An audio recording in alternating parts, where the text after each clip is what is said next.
नमस्कार. महाराष्ट्राच्या राजकारणात नुकतीच एक दुःखद घटना घडली.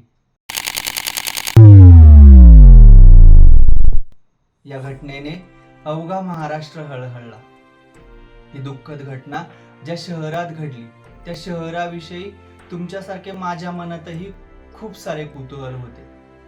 शहर कसे असावे याचा विचार करताना या शहराचे नाव मी बऱ्याच जणांच्या तोंडून ऐकलेले, मात्र जे ऐकलेले ते कधी प्रत्यक्षात बघता आले नव्हते. मग काय, आमच्या टीमचे ठरलेले शहराविषयी जे ऐकलेले ते प्रत्यक्षात पाहण्यासाठी मग आम्ही प्रवास सुरू केलेला.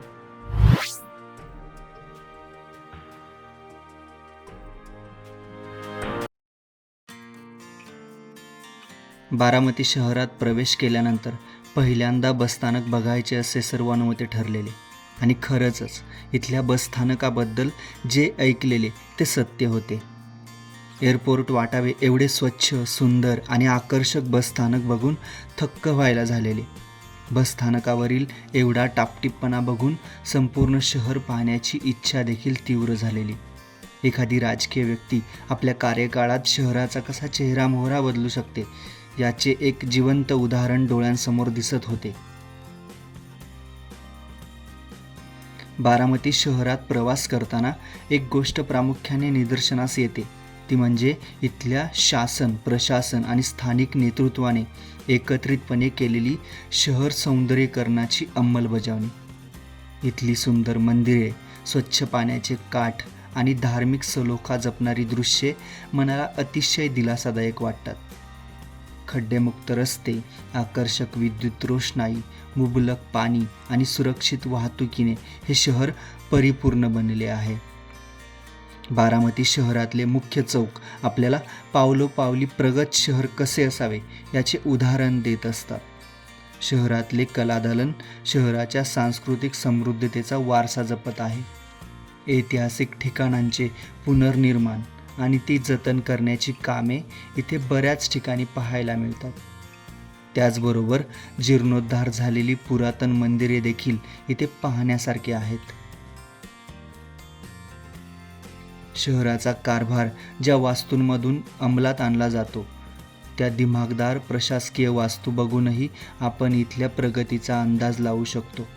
परिणामी शहराचा परिसरात असलेली प्रमुख आकर्षण केंद्रे, पाण्याचे काठ एवढेच काय तर इथे असलेली सार्वजनिक शौचालये देखील कुतूहलाचा विषय बनली आहेत. मंडळी, बारामती शहराने इतिहास जपला आहे. प्रशासनाच्या अखत्यारीत तंतोतंत कामकाज, स्वच्छतेची नागरिकांना लागलेली दैनंदिन सवय आणि आपल्या शहराविषयी असलेल्या अतोनात प्रेमाचे फलित म्हणून आजचे बारामती शहर उभे आहे. शहरात असलेली गार्डन्स इथल्या सुंदरतेत भर घालत असतात. प्रदूषणमुक्त स्वच्छ हवा आणि इथला निवांतपणा बारामतीकरांसाठी एक पर्वणी आहे. लहान मुलांचा किलबिलाट आणि पक्ष्यांचा चिवचिवाट कमी होत जाऊन सूर्य अस्ताला गेल्यावर या शहराचे सौंदर्य रात्रीच्या वेळी तर अगदी खुलून दिसू लागते.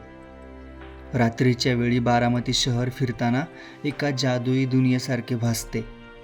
रस्त्याच्या दुतर्फा असणाऱ्या गर्द झाडीतून लुकलुकणारे पथदिवे आपल्याला वाट दाखवत पुढे घेऊन जातात. सायकोलॉजिकली विचार केला तर बारामतीकरांनी नियमांचे पालन करण्याची सवय अंगीकारलेली दिसते. उदाहरणच द्यायचे झाले तर ठरवून दिलेल्या पार्किंगच्या ठिकाणांव्यतिरिक्त इतरत्र कुठेही तुम्हाला गाड्या पार्क केलेल्या दिसत नाहीत. सार्वजनिक ठिकाणी अगदी लहानांपासून मोठ्यांपर्यंत कोणीही कचरा करताना दिसत नाहीत. रस्त्यालगत असणाऱ्या फुटपाथवर देखील लोक कोणते नियम मोडताना दिसत नाहीत.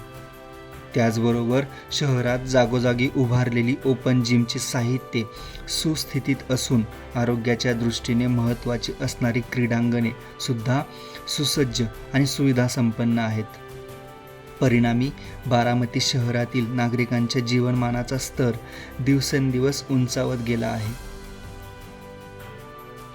महाराष्ट्रातील इतर शहरे बारामतीसारखी कधी विकसित होणार या विचारात आम्ही परतीचा प्रवास सुरू केलेला.